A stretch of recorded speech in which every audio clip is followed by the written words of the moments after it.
Oi, turma, vamos começar a patologia da tireoide. Aqui um breve sumário, vamos iniciar por uma introdução à patologia endócrina, entender um pouquinho de hormônios.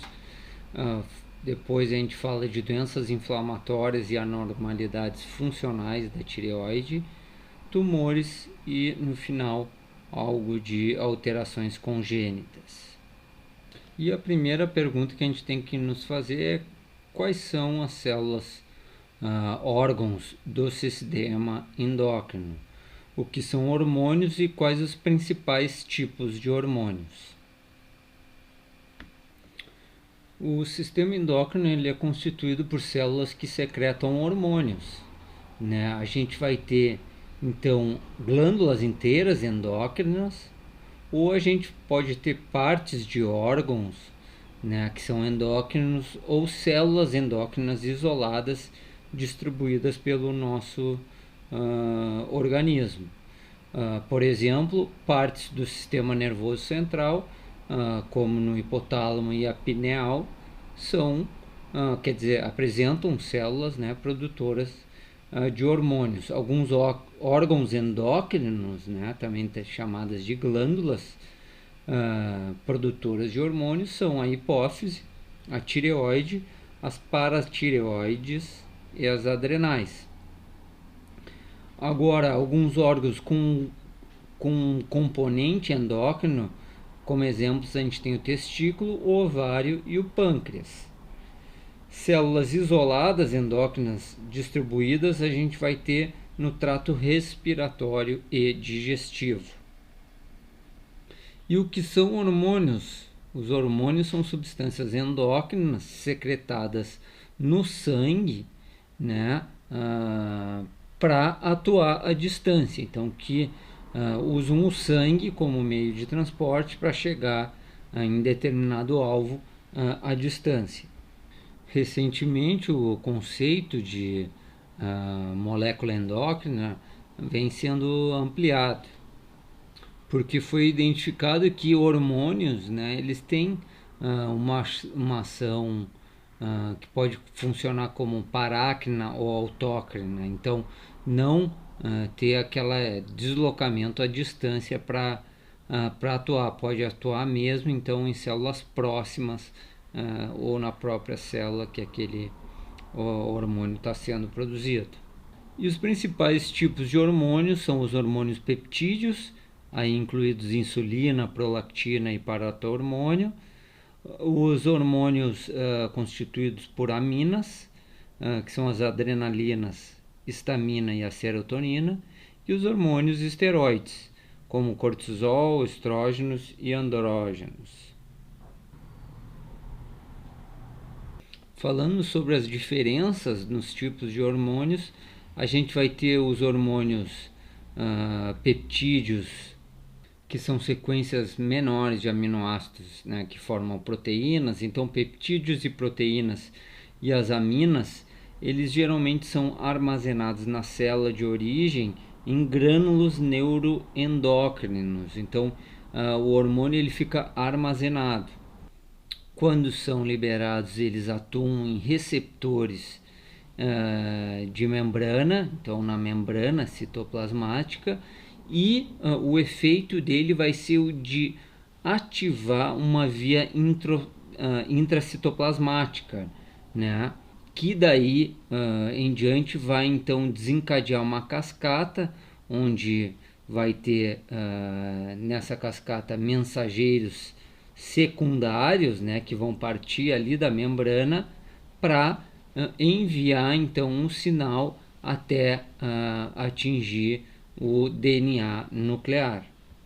Já os esteroidais não são armazenados, eles são sintetizados após um estímulo por hormônio trófico ou estimulante, por exemplo, o ACTH, né, no estímulo de glicocorticoides, e eles atuam diretamente no núcleo da célula, porque os receptores desses tipos de hormônios esteroidais eles estão localizados dentro do núcleo das células, então eles não fazem o uso de uma via mensageira intracitoplasmática prévia para o sinal desse hormônio chegar. Então chega bem mais rápido, né? Chega direto no núcleo.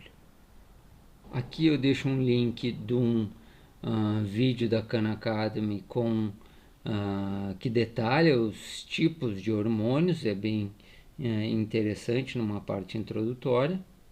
E agora a gente chega na apresentação clínica, né, das doenças da tireoide. Então, uma apresentação clínica geral vai envolver alterações de função, que vão se traduzir em hipofunção da tireoide ou uma hiperfunção, e alterações de tamanho. Então, ela pode aumentar de forma mais difusa, de uma forma reativa hiperplásica, ou ela pode apresentar então tumorações ou aumentos nodulares focais.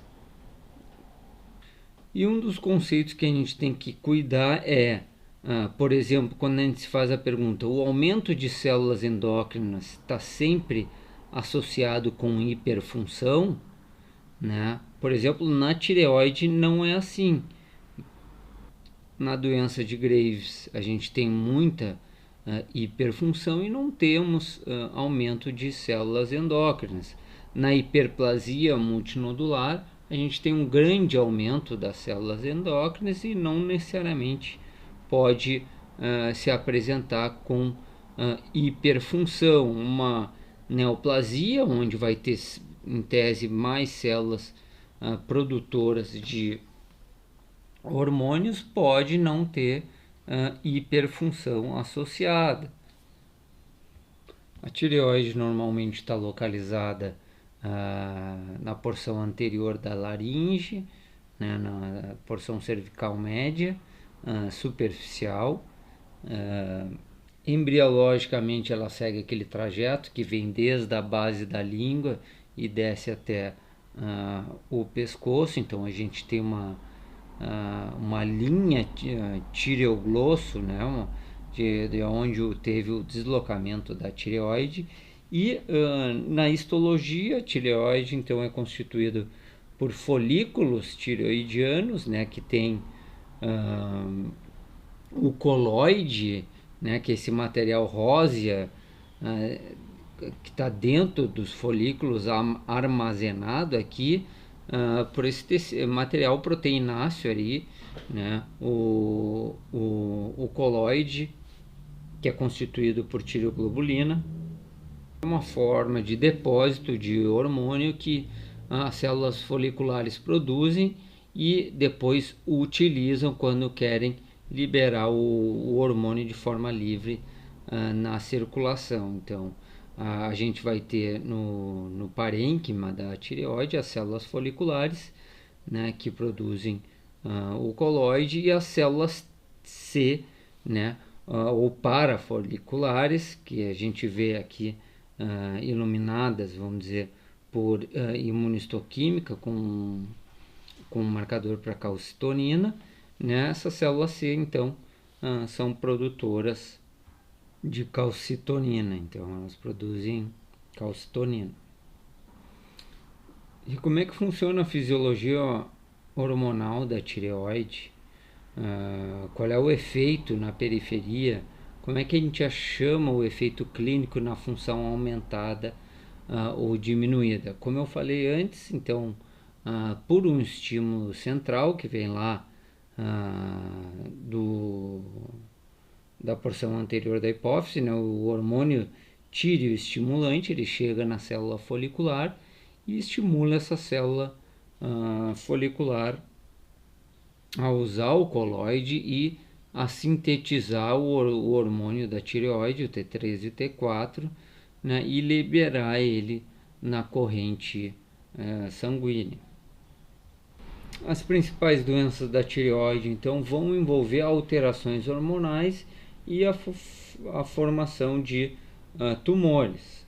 A gente tem um eixo neurohormonal, né, o eixo hipotálamo-hipófise tireoide, que funciona por um feedback negativo, com o hormônio estimulador lá no hipotálamo, liberador de TSH pela hipófise. Então ele aumenta a produção do TSH, né, que é o hormônio tireoestimulante, que vai atingir então a célula folicular, que vai fazer o uso da tireoglobulina para então liberar o T3 e T4, que são os hormônios da tireoide, na forma livre no sangue.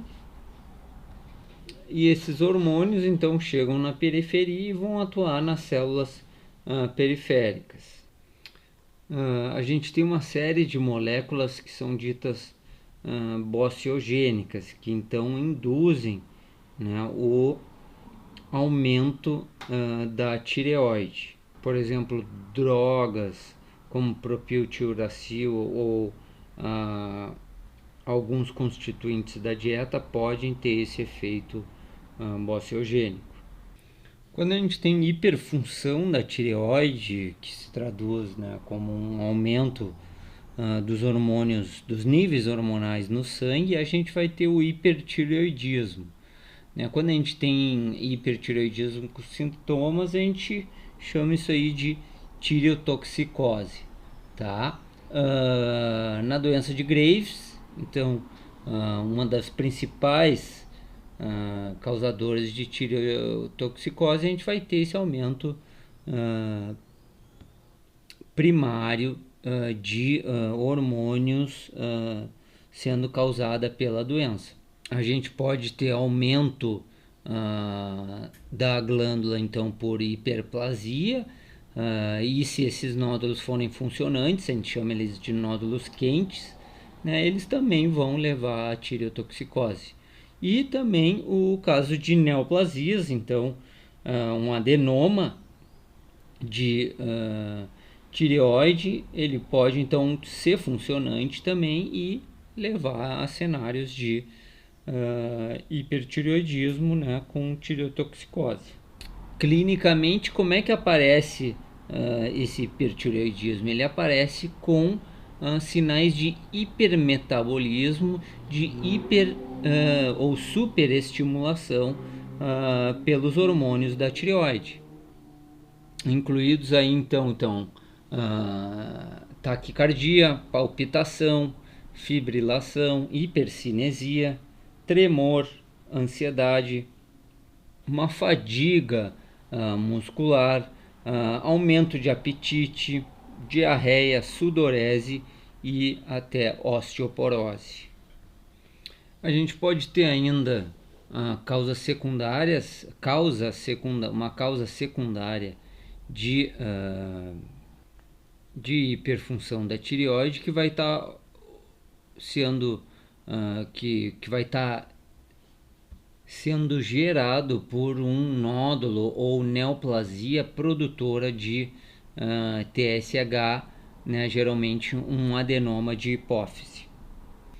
E como é que a gente vai proceder para o diagnóstico de hipertireoidismo?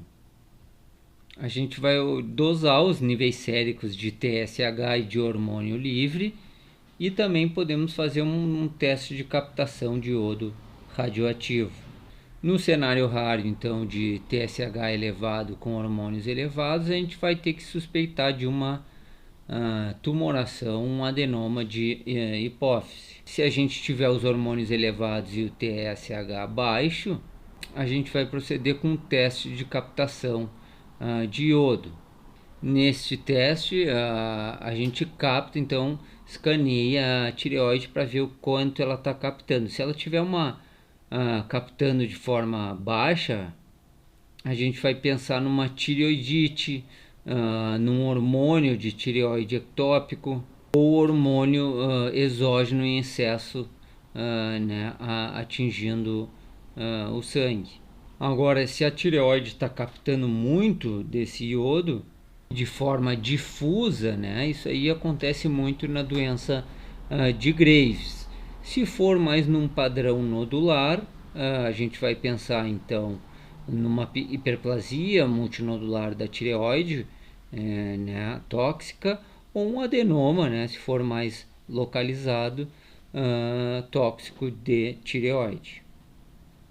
O tratamento vai envolver o uso de medicamentos para bloquear o excesso desse hormônio. Então, vão ser usados beta-bloqueadores, tionamida, iodo radioativo.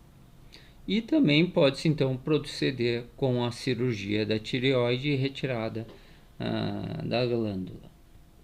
Na investigação das causas de hipotireoidismo, então diminuição de função, a gente vai ter os principais causadores em 3 categorias. Então, ou acontece por um defeito estrutural, né? Estrutural aí a gente está falando de célula, então lesão celular, por exemplo, um ataque por uma doença imune é um dos principais causas de hipotireoidismo, mas a gente pode ter a não formação da tireoide, a gente pode ter um câncer destruindo a glândula, a gente pode ter um efeito iatrogênico cirúrgico ou de radioterapia, causando um defeito estrutural na glândula. Já um defeito funcional vai acontecer quando na periferia a gente não tem os hormônios, por uma baixa produção das próprias células ali da tireoide. Então, as células vão estar em hipofuncionamento.